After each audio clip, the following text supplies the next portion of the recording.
뷰티라이프 김목사입니다. 창세기 49장입니다. 야곱의 유언이 시작되는데요. 본인의 과실, 분노, 그리고 선택에 이은 축복에 대해 묵상해 보시기 바랍니다. 1절, 2절입니다. 야곱은 죽음을 앞에 두고 아들들을 불러 모읍니다. 그들에게 장차 이루어질 일들에 대해 유언합니다. 후일에라는 말을 통해서 야곱 발언들은 단순한 축복이나 유언에 그치지 않고 예언의 의미를 가지는 것을 나타냅니다. 야곱은 야곱의 아들들아 하면서 자신의 아들들을 부른 다음에 바로 이어서 너희 아버지 이스라엘에게 귀를 기울이라고 합니다. 자신을 3인칭으로 지칭하지요. 이후 아들들에게 개인적으로 얘기할 때 다시 1인칭을 사용합니다. 여기서 야곱이 객관화되고 있는 것이죠. 앞서서 야곱, 이스라엘이 번갈아 나와서 좀 혼동되셨죠. 이것은 야곱의 말을 사적인 의미가 아니라 공적인 의미를 가진 말로 듣게 합니다. 이러한 특성을 반영하듯이 야곱의 이름이 이스라엘과 같이 사용되었습니다. 이러한 이름 변경을 통해서 야곱 아들들이 이스라엘 지파의 성격을 지닌다 하는 사실을 분명하게 보여줍니다. 3절 4절입니다. 첫 아들 르우벤이 가장 먼저 언급됩니다. 르우벤은 너라고 지칭되죠. 야곱의 위력이며 기력의 시작입니다. 장자를 기력의 시작이라고 여러 곳에서 일컫습니다. 신명기 11장 17절, 시편 78편 51절, 105편 36절 보세요. 명시된 출생 순서에 따라 장자권을 강조하는 규정들은 요셉 이야기에서 같이 부인을 사랑하는 정도에 따라 장자권이 임시적으로 바뀔 수 있는 상황에 대한 방지책이었죠. 르우벤은 위엄, 능력에서 탁월함을 가지고 있었습니다. 그러나 물처럼 흘러 넘쳤기 때문에 으뜸이 되지 못합니다. 아버지 침상을 더럽힌 것이죠. 장래에 대한 예고이면서 과거 삶에 대한 평가입니다. 야곱의 축복은 역사적으로 성취됩니다. 요단 동편에 살았던 르우벤 지파는 훗날 갓 지파에 병합되어서 역사의 저편으로 사라지지요. 4절 마지막 부분에서 르우벤은 2인칭, 3인칭으로 지칭됩니다. 구약성경에서는 이런 인칭 변화가 자주 발견되죠. 이로써 르우벤은 더 이상 야곱에게 대화 상대자가 아니고 평가 대상이 되었다 하는 것을 보여주고 있습니다. 5절 7절입니다. 시므온과 레위는 함께 언급되죠. 두 지파가 동시에 언급되는 유일한 케이스입니다. 저주받은 지파들로 분류됩니다. 그들의 계획 혹은 무기는 폭력 도구들이라고 하죠. 6절 상반절에는 하나의 목소리가 등장해서 그들의 모의와 모임에 참여하지 말라고까지 합니다. 분명히 창세기 34장 디나 사건에서 잔인한 보복에 대한 평가로 이어지죠. 그들은 야곱 안에서 나뉘며 이스라엘 가운데 흩어질 것이라 예언됩니다. 야곱의 축복에 따라 실제로 시몬은 유다 지파에 흡수됐고 이런 상황을 반영하듯 신명기 33장 모세 축복에서는 거론되지 않습니다. 레위도 제사장 지파로서 다른 지파들과 구별되지만 독자적인 땅을 소유하지 못하고 여러 지파 속으로 흩어져 살아야 했습니다. 하지만 여기서 저주받은 것은 시므온 레위 자신이 아니라 그들의 분노, 그들의 경노입니다.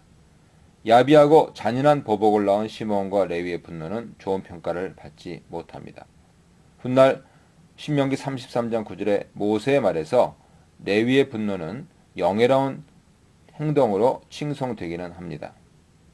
레위가 주의 말씀을 준행하고 주의 언약을 지켰다고 말합니다. 이것은 광야 금송아지 사건 이후 자신들의 친족까지 봐주지 않고 처형을 감행한 레위 지파의 행동이나 바알보올의 음행으로 여호와의 진노가 초래된 상황에서 그 주범들을 처형한 레위 지파 비느하스의 행동이 반영된 평가로 이해됩니다. 성경은 이처럼 종합적으로 보아야 합니다. 구약 성경에서 분노에 대한 평가는 이처럼 이중적입니다. 절제하지 못한 감정 폭발로 나타나는 무분별하고 잔인한 분노는 저주의 대상이 되지만 하나님 율법을 준행하고 언약에 충실한 행동으로 나타나는 거룩한 분노는 칭송의 대상이 되고 있습니다. 8절로 12절입니다. 유다 축복에서 발견되는 특이한 점은 우선 그에 대한 축복이 이름의 어원과 관련되어 있다는 점입니다. 이사갈, 단, 갓에 대해서도 생각해 보시고요. 레아가 네 번째 아들을 얻은 후에 여호와를 찬송하리로다 외치면서 유다라고 이름을 지었습니다. 야곱 축복에서 유다는 형제들의 찬양을 받게 될 것이라고 말합니다. 그에 대한 축복에서 화법이 도중에 바뀝니다. 르우반에서 마찬가지로 유다에 대한 축복은 2인칭에서 3인칭으로 바뀝니다. 셋째로 유다가 가지는 우월함, 특별함이 보여집니다. 유다가 야곱의 아들로서만 아니고 장차 유다 왕국으로서 얻게 될 국가 의미까지 암시하지요. 유다는 형제들의 찬송이 될 뿐만 아니라 원수들의 목을 잡을 것이고 그 앞에서 백성들이 절하게 될 것이라고 말해집니다.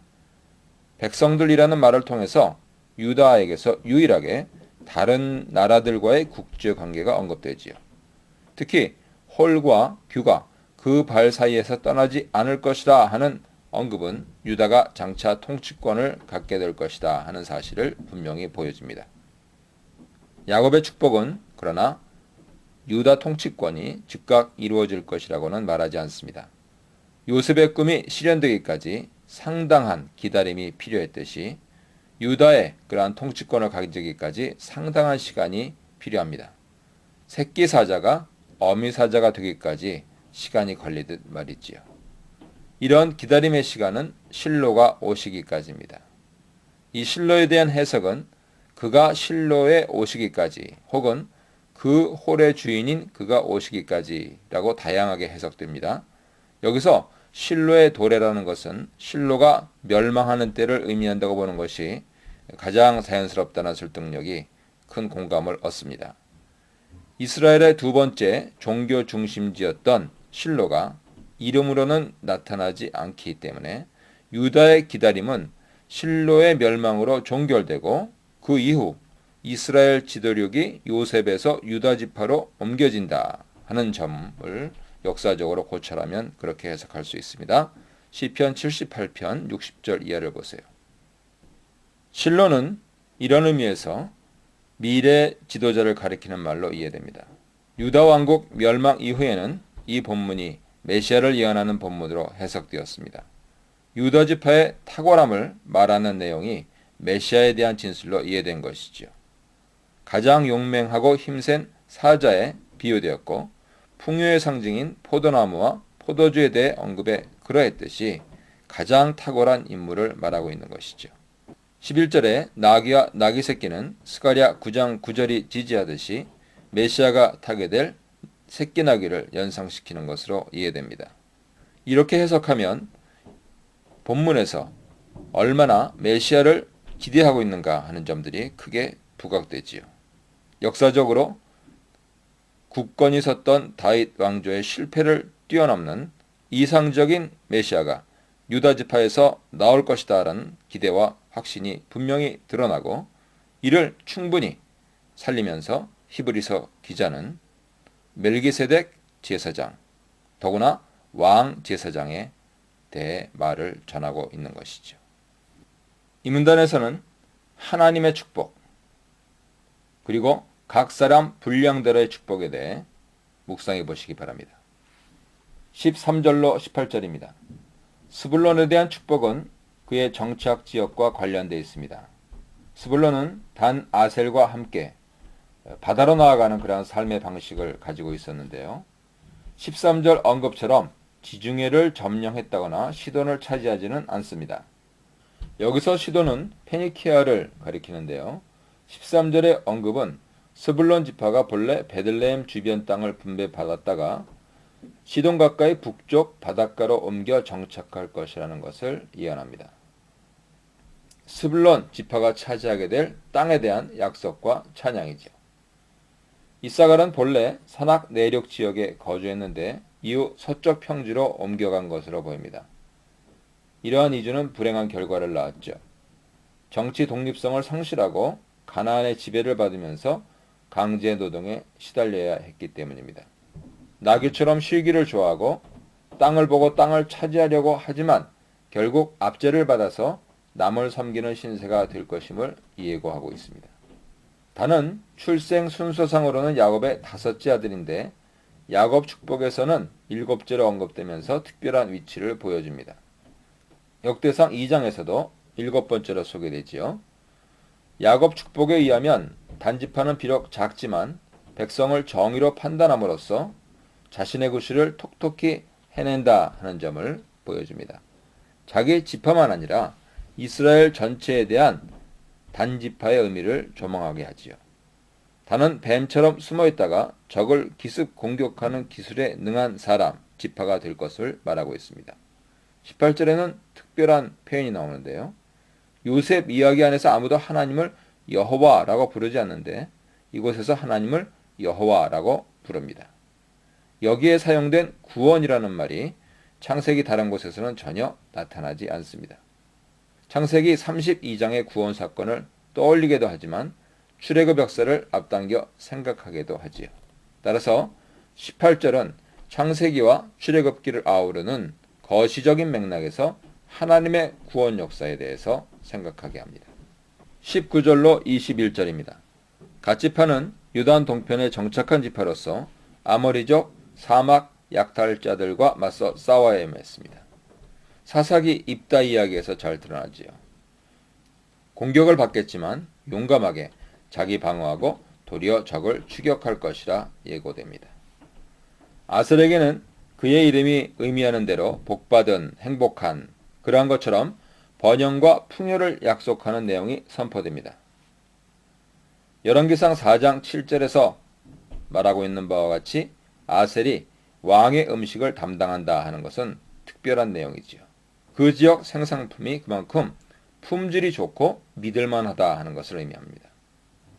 아셀은 팔레스타인 북쪽 해안지방에 거주하면서 수라상에 오르는 먹을거리를 생산할 만큼 풍요와 번영을 누리게 될 것이란 복을 받습니다. 납달리는 풀어놓은 암사슴처럼 산악지대를 누비고 다닐 것을 예고합니다. 그간에는 소리는 아름다울 것입니다. 납달리가 갖게 될 고귀함, 자유에 대한 그러한 내용을 상징적으로 보여주지요. 22절 26절입니다. 요셉에 대한 축복입니다. 요셉은 식물에 비유되지요. 샘곁 무성한 나뭇가지 이미지를 통해서 그가 누릴 풍요를 나타냅니다. 생명의 원천으로서 샘의 모티프는 25절에서 반복됩니다. 요셉은 하늘 높은 곳에서부터 내리는 비와 땅의 깊은 곳에서 솟아나는 샘과 시냇물을 통해 물을 풍부하게 공급받아 풍성한 열매를 맺게 될 것입니다. 이에 젖가슴과 테라는 모성의 축복이 더해집니다. 활의 이미지를 통해서는 강성함이 드러납니다. 하지만 그의 강성함은 자신에게서 나온 것이 아니고 하나님이 복주시고 도우신 결과입니다. 요셉 축복에서 눈에 띄는 점은 하나님의 다양한 이름과 은유가 동원된다는 점이죠. 24절에 세 표현이 있습니다. 야곱의 강하신 분, 목자, 이스라엘의 반석. 야곱의 강하신 분은 하나님의 권능, 목자는 하나님의 돌보심과 이끄심, 반석은 하나님의 굳건함, 안정성을 보여줍니다. 여기에서 다시금 요셉과 야곱 이야기의 밀접한 관계를 볼 수가 있지요. 이스라엘의 반석은 창세기 28장 33장의 돌기둥 세운 것과 관련성이 있습니다. 목자라는 표현은 야곱이 자신을 보호해준 하나님이라 고백할 때 등장합니다. 25절에서도 두 표현이 등장합니다.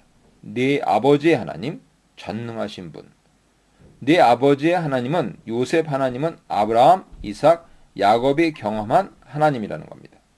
전능하신 하나님이라는 것은 출생부터 지금에 이르기까지 양육과 돌봄을 통해서 이스라엘의 모체가 된 야곱 가족과 함께 하신 하나님 모습을 분명하게 보여줍니다. 이러한 전능하신 하나님의 복주심은 가족이나 민족 차원에 그치지 않고 우주적인 그러한 내용입니다. 마지막으로 요셉에게 부여되는 복은 선조들의 복보다 낫고 영원한 산들이 바라는 바 이른다 말합니다. 여기서 산, 기브아는 이스라엘 산악지역에 있는 언덕들을 의미하지요. 하나님이 주신 복을 생산해내는 매개체입니다. 신명기 33장 13절에 참조하세요. 요셉은 나지르로 명명되죠. 그가 삼손이나 사무엘처럼 하나님께 드려진 자가 되었다. 그런 것보다는 다른 형들과 구별되는 요셉의 특별함을 표현하는 의미로 생각하시면 되겠습니다. 27절입니다. 베냐민 축복은 이중적입니다. 맹렬한 호전성과 약탈물에 대한 탐욕이 동시에 나타나죠. 다른 곳에서와는 달리 여기서 1위는 긍정적으로 이해합니다. 주목할 점은 베냐민과 요셉의 관련성이 드러나지 않는 것이죠. 베냐민은 동물 은유를 통해서 유다와 더 깊이 관련있다 하는 것이 보여집니다. 우리는 훗날 있게 될 유다와 베냐민 지파 간의 경쟁 구도를 앞서 보고 있는 것이죠. 유다와 요셉은 베냐민을 차지하기 위해 서로 경쟁하게 될 것입니다. 베냐민 지파는 사울 이야기에서는 북이스라엘에 속한 것으로 나타나지만 열왕기상 12장 19절 이하에서는 유다 편에 속한 것으로 나타납니다. 베냐민은 두 지파 사이 경계에 서서 캐스팅 보트를 쥐는 균형자로 그리고 주변인으로 삽니다. 28절입니다. 28절은 앞선 2절과 상응되지요. 야곱의 아들들은 이제 이스라엘의 12지파입니다. 이렇게 야곱의 아들들이 12지파로 일컬어지는 것은 그들이 이스라엘의 기본 구성원이다 하는 사실을 보여주면서 동시에 12지파 조상은 한 사람, 야곱이고 이스라엘의 통일성이 역사의 처음에 자리 잡고 있다는 사실을 분명히 말합니다. 야곱은 12아들들 각자의 복에 따라서 축복하였습니다. 아멘.